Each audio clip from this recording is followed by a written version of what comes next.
Okay, good morning everyone. Welcome to the pilots briefing, day 13, 4th of July. It was pretty challenging yesterday. I'm not too proud of my task setting. It was pretty long task for you guys. Wind was stronger than what we expected, and it was especially strong at the surface layer, so that was then preventing those cloud streets to never appear. So that makes it really challenging. But some of you guys, you are pretty talented pilots, and you did that task anyway. So we go to the daily winners yesterday in club class.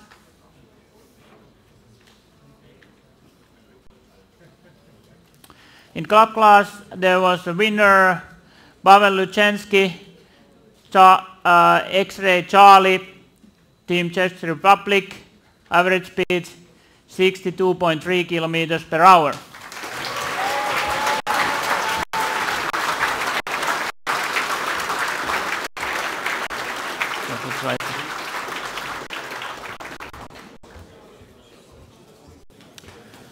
And when looking the overalls after 5 days, you can see that Eric Bernard, Charlie 1-2 in the lead, 4,126 points, and then it's pretty tight there in top three. Top three, Rasmus Orskov at the second place, and Kilian Wolbru at third place now. But as you can see, these guys, they are not too far behind, so everything is open in club class still, which is good. And then going to the standard class and the daily winner there, India, Sebastian Kava, Team Poland, average speed 77.2 kilometers per hour.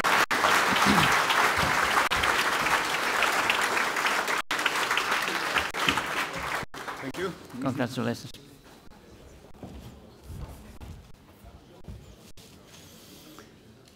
And when looking overalls in standard, you can see that Sebastian is there in the lead, and then Bert Smeltzner and Jeff Hood behind, not too far. Everything is possible there as well.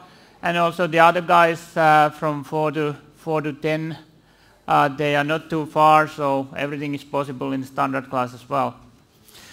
Then going to 20-meter multi-seater class, and surprise, surprise, the winner, Howard and Steve Jones, Charlie Uniform Sierra, 367.6 kilometers.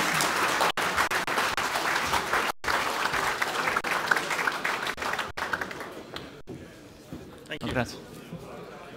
You start to have a collection. Congrats.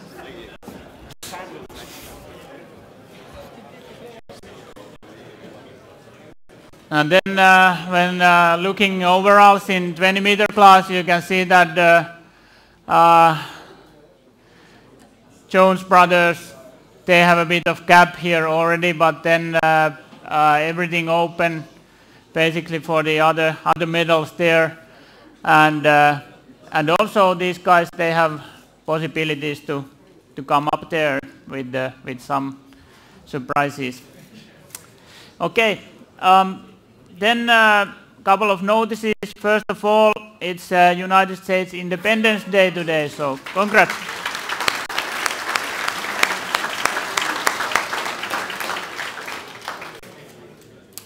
And then some other notices. So farewell party tickets available afternoon in the info hat. So all tickets for each team will be collected at the same time. So you go there and pay and you get your tickets. Then more serious thing. 5 flag was stolen, so and it's against Annex Chulu, so because it was stolen outside of this 24-hour period before the start of the closing ceremony. So please return the flag and return that with the lots of beer penalty. So see the details in Annex Chulu for that. So please return the flag. And then now you can pay your accommodation fees as well, and that can be done in the office which is there at the motel building. So you can do that from today, and Vesa, are you somewhere here? Vesa is there behind, so Vesa is taking your fees there in the office. Outlandings, there were a lot of outlandings yesterday, and the wind was strong. Fortunately, there were any damages reported. Very good. And but a couple of reminders. So you cannot drive to the field without farmers' permission. So if you don't have it, please don't do it. And I have been informed that the Czech Republic team did not obey the rule of the farmer, and they drove to the field that was 20 kilometers from here in Renko. Farmer called us, and he was pretty angry about that, so please obey the rules. I know that the German team, they had some other challenges there because the farmers kept them there at the field and was requesting some ridiculous fee for the landing. So in that case, if there is no other chance to negotiate, please just call the police, and that happened yesterday, and but it took pretty late for them. They were just back after the midnight, so that's an unfortunate thing as well. One more reminder as well, flying after starting engine, so you cannot continue the task, and you must come directly to Räyskälä for landing if you have started, so please keep that in your mind. Because if you fly there, if you don't mean to help anyone, you can anyway cause penalties for other pilots if you fly together with others there after the starting the motor. So please keep that in mind. And then we go to weather for today. Okay, thank you, Heikki. Good morning, ladies and gentlemen. The weather sounds a bit familiar from previous days. There's some showers to the north and east and clearing out from the west. So it should be quite good. All right.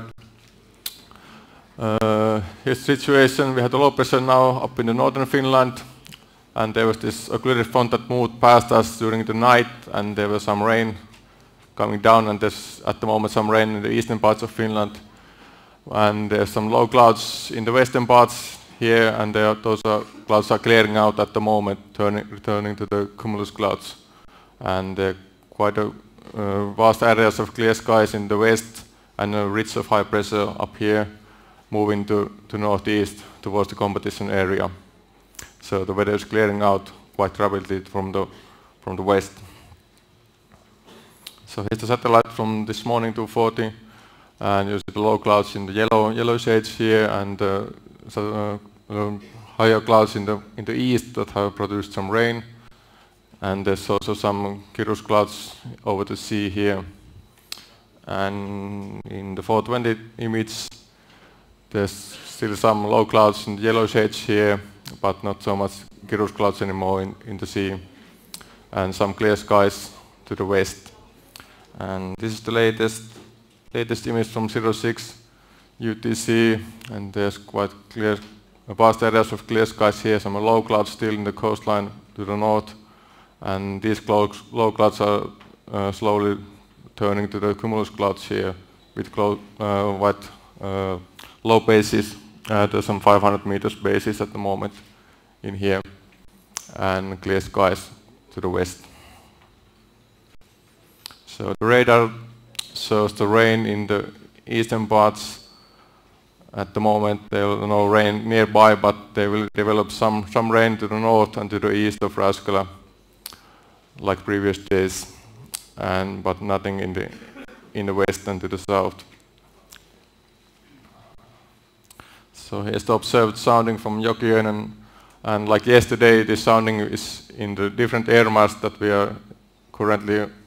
have. This is from the air mass that is currently into the east of us, so it's quite unstable, and there's some chance of showers in that air mass. But we have this quite different. This is the situation in Räyskälä in the afternoon, so it's more stable and more dry in higher elevations, and the temperature will be around 20-21 degrees with dew point 9 to 10 degrees, and there will be some cumulus clouds around 1.5 kilometer, maybe a bit lower. And the wind will be from west to northwest, 15 knots in the boundary layer. So this map shows the height of the thermals and the precipitation. Precipitation are these green shades up here, and the green shades near the coastline are the dry thermals, and the yellow ones are the cumulus clouds, and this is the boundary layer wind. So this is for 09 UTC. There will be some cumulus clouds already, with the bases around 1 kilometer, maybe a bit lower, and dry thermals to the west in the coastline area. And 11 UTC, some showers still nearby to the east and to the north, and the dry area will be moving to the east, more east in the coastline here. And cumulus cloud bases will be about 1 kilometer to maybe 1.4 kilometers.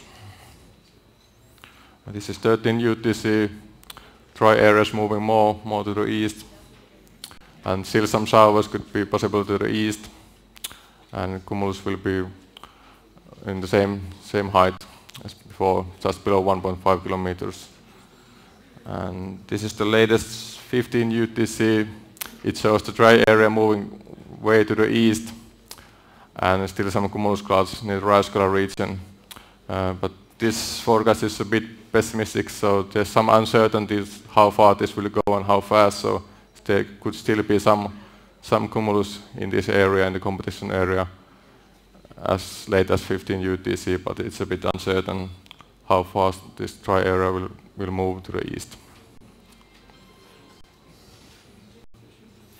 So this is the meteogram showing the clouds here, not so much clouds, and drying out to the late evening. And the winds will be quite strong today, but not as strong as yesterday, with some gusts, but they should be below 15 knots today, and gusts 24, and temperature 21 degrees with dew point to 9 degrees. All right. Okay, thank you, Janne. So, trying out from west, showers in the east. So we try to fly between those, and I have set the racing tasks for this area from 300 kilometers to 370 kilometers around for the different classes, club to 20 meter class. This is for club, this is for standard, this is for the 20 meter class. And then for the task B's, which are 3-hour AATs for the same regions, 3 hours for every classes. And now we keep on looking at how the weather will be improving there, and if how the wind is improving as well, that which task we are going to do. But task A is valid now. Notice is Oriba Airfield is closed as well, Turku Airport, and if you go to Turku control area, please, if you go below 457 meters QNH, you must contact tower 118.3. Same like yesterday. Launches to 6 like yesterday as well. 2 parallel grids, relaunches 1 to left now, and remember that this is only for tow planes, and even after the towings you are not allowed to cross here without any permission. So someone did that yesterday, so after the launches we didn't have opened the gate yet or access yet, but someone drove here. So please, if you need to change the grid, you go via public road, this red indicated route here, and only after we have opened this access here you are allowed to go here, so when all the tow planes are landed already. Finnish 260 in use, straight landings in recommended, and the long landings please, and if you have a lot of height energy, you do the left hand circuit to 1-2 left, and please you must stop your glider before this red indicated line here, not to crossing the straight in landing area. Standard finish 3 kilometer finish ring, minimum altitude 274 meters QNH in use. And any questions? If no questions, then I have a couple of words from Terry. From my behalf, have a safe flight.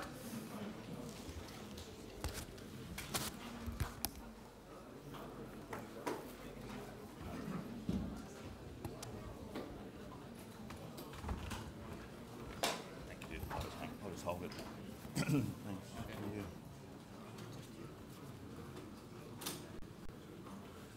A few people have asked me about the Junior World Gliding Championships, which will be coming up at the end of next year in Australia. So I thought I'd just take a couple of moments, put a couple of slides for you to look at. The slides will be on the presentation that Heikki puts onto the web page. So if you want to have a look later, you can look at that.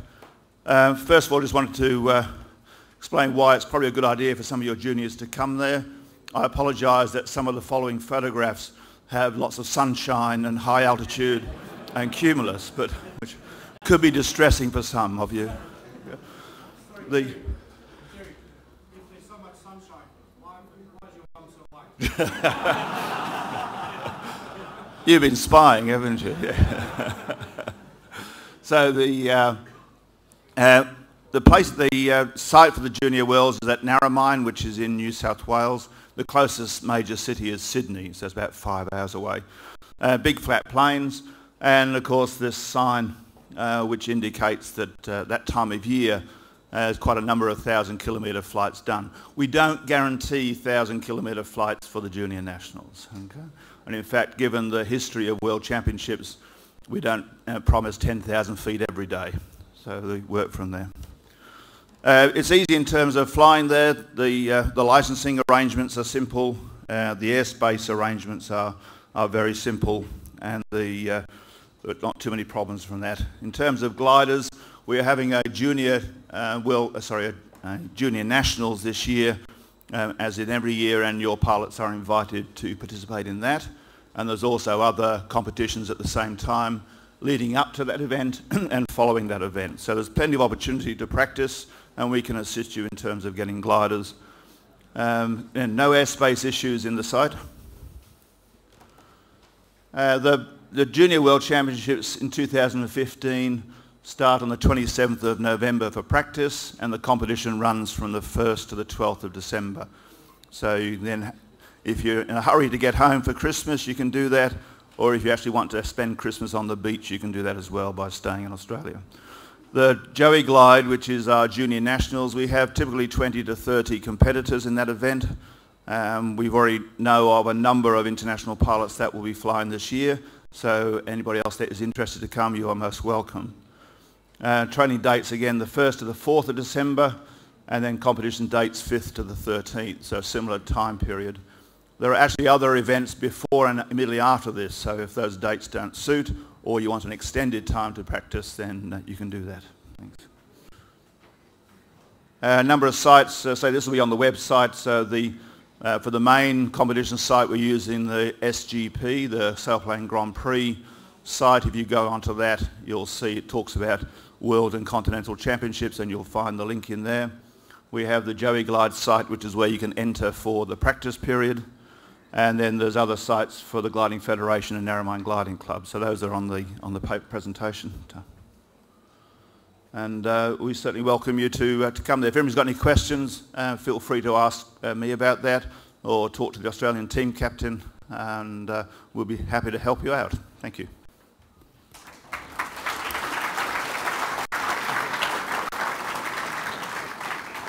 Okay, thank you, Terry.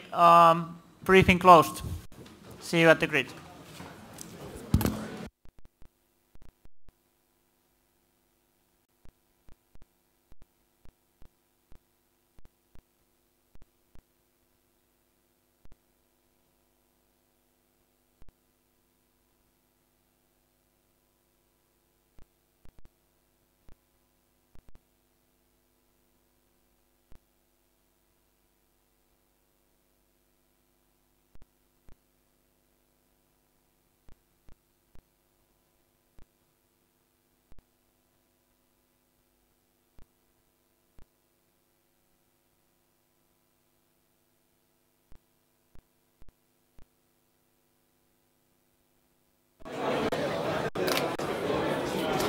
I will switch this on for you. Great. A little bit this way. That's perfect. Good morning, Gliding World. Welcome back to Räyskälä World Gliding Championships. We had a morning briefing over, and as we heard from the live presentation, it's getting pretty tight on the top when we look at the scores. Yesterday was a huge turn, especially in the weather. It seemed to be, after a rainy period, very beautiful sunny morning with a lot of winds. Today I have Neil Cody. You are the deputy team captain from Team UK. Yeah. You were listening in the comments of the pilots, how they liked about yesterday.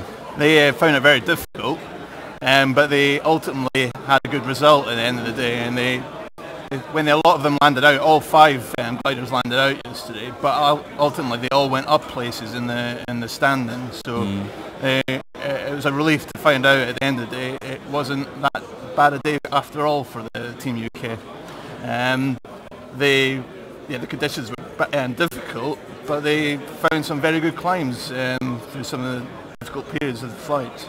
How was it with your team? Did they start very early, as soon as the gate was opened, or did they hold any? They didn't start too much later than everybody else. The standard class climbed in wave up to 6,000 feet, and they held back a bit longer than the others, but I think the club class wanted to get away as soon as possible because the wind was very strong, and the 20 metre class didn't go much later than the standard class at that point. But they found the first leg very difficult. They flew right into the blue conditions, and they thought they were going to land out in the first leg, and a lot of pilots in the stand class and club class did land out in the first leg, but they managed to continue through that and get into slightly better conditions on the second and third leg. Yesterday, the final gliding weather ended to the huge thunderstorm weather, which mostly covered this area, blocking the sun. How did they manage to do the final part of the task? They, apart from one pilot, Richard Hood landed at Forza because he took a slightly different route, which he admits was a slight mistake, but ultimately didn't cause too many changes in the points. The other teams took a slightly different route and got a bit further to the last turn. The teams that did well, and Sebastian Kawa and certainly the Belgians, went back down basically their third track and managed to get back home by taking a fairly radical route. But in hindsight, the British team thought that actually was probably the best bet. But in the end, it made a little difference to the score. Yeah. But it means that they had to hold the horse, take back a little bit, and look again. Yeah, when they speaking to them this morning, one of the things they enjoyed about the flight was the changing the gears all the time. There was periods where they could fly fast, and a lot of times we were slowing down. And then the trick to gliding at this sort of level is recognising when to change the gear, change it up, change it back down, and take your decisions that way. Brilliant flying by everybody yesterday, but ultimately we're very happy with how we did yesterday, moving up in all places. When we look at the scoring overalls, it looks very promising in Great Britain team. Jones brothers are in tight lead into 20 meters, and only a catastrophe can spoil the competition, but anything can happen. We have 2 gliding days. They say it's not over until the fat lady sings, and I think in the 20 meter class they have to stay focused. There's 2 more days, anything can happen. Yeah. But at the moment it looks very promising. They have 4,750 points. A couple of pilots from Finland, and Lehto Luukkanen, they have 4,278. So it sounds to be a big gap, but anything can change. It's such a small field. There's only, I think, 16 gliders in that class, and just a couple of landouts and then a strong performance by the Finnish team can change that very quickly. So both Steve and Howard will have to remain focused. It's not over. In other 2 classes, your boys are in a good chasing position. Yeah. If we look at the overall standard, Chase Hood made a brilliant day, and he is on the 3rd position right now, just below 4,000. And the leading fellows, Smeltzer and Kaba, they are just on top of 4,000 feet. How do you comment that? So I mean, the strategy will remain to just fly steady, no major risks, and just fly their own game. That's a strategy they've employed right from the beginning, and if you look at the results day on day, they just move slowly up the field, and they'll continue to do that. We admit that Sebastian Carl is a very, very good pilot. We just sort of hope that he makes a mistake, but it's unlikely from Sebastian. And the club class is maybe the most interesting thing. There's a huge number of pilots within very small gap of points. Yeah. How do you are going to cool down your pilots? Do they require any support or actions from team captains or deputy, or how do you play the rest of the game? Again, it's a bit like the standard classes. It's just fly their own game. Again, with the club class, like the standard class, they're just been steadily moving up the table just by flying very consistently. And the trick to winning a world championships is just consistent flying without taking any major risks that could ultimately end up in a land out. So avoiding land outs is key over the next 2 days. Oh yeah, it's getting interesting. It's very interesting. Like during some of our mornings, now you have some time, half a minute, to send your greetings back to home. The people who are watching us, waiting you back home after this 3 weeks. This is your camera. Well, I know a lot of them are following us on Twitter and on Facebook, and also watching the live tracking. The team are very appreciative of your comments, and just keep following, because they really are moving forward, and we hope to get a few medals in the next few days. Keep watching, chaps. Yes, that's what we all do. Thank you, Neil. Thank you. Have a great day, especially your team, and you too. No, thank you. See you tomorrow. Thank you. Thank you very much. Bye-bye.